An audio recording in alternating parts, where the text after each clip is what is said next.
Hi, friends. Happy Monday. Hope you had an outstanding holiday weekend. We certainly did. Hey, as always, Monday stats, real estate market, what's going on? That's what I try to put out on Mondays. So, interesting. Some of it not terribly surprising, but new listings are down this week considerably. And that could very well just be because we went into a holiday weekend. So, but that's something I'm going to keep my eye on. If we string together 2 or 3 weeks in a row of that, that would be concerning because we already have a really low amount of inventory in the market. So, I just think it's something to be aware of. Days on market, average days on market remain plus or minus 2 weeks. So that hasn't changed. The median slash average sales price remains higher than this time last year. So those things have been consistent just about all the weeks that I've done this. So that's good information. That's good.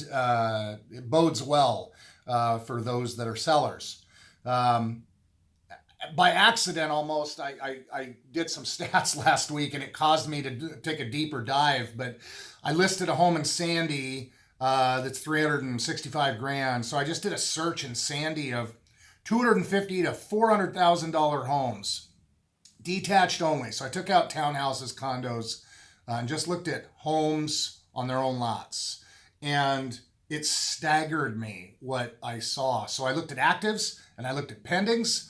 There are 5 total actives in Sandy and 30 pending. And what that should tell you is everything's getting sold out there. So just for grins, I did the same thing in Gresham. I did the same thing in Troutdale Fairview. I lumped those together. And then lastly, I did the same thing in all of East Portland collectively. And what was interesting to me is the trend lines, the burn rate or absorption rate rather, in Sandy, Gresham, Troutdale, the outer suburbs, the outer peripheral of the metropolitan area. Those homes are selling at a faster rate compared to inventory coming on the market than Portland proper. So, in Portland, in that 250 to 400 category, which you might expect that number is higher now, which it is. But in 250 to 400, 141 active listings, 357 pending. So still the same problem, just less of it. In Gresham, it was 16 active on 68 pending. So, but Sandy really staggered me because and I also did it 400 to 450, 450 to 500, and the rate of actives versus pendings, it's similar. So, unbelievable how much inventory is getting sucked out of the market. So you couple that with not a lot of inventory coming back into the market, and that can downright be problematic. I mean, it bodes fantastic as a seller, but most sellers are buyers, and so they need to buy something.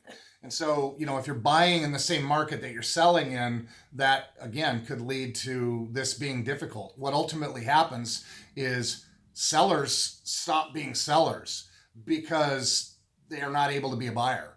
And that log jam, we've seen that in the last 4 or 5 years. We've seen that repeatedly. So I'm hopeful that is not what ends up happening here. But anyway, as always, happy to talk with you about this. And certainly look at your individual circumstances in more detail. But we are always here to help. We are always here to provide good information so that you can make good decisions going forward. Anyway, I hope you have a fantastic week, and we'll talk again soon.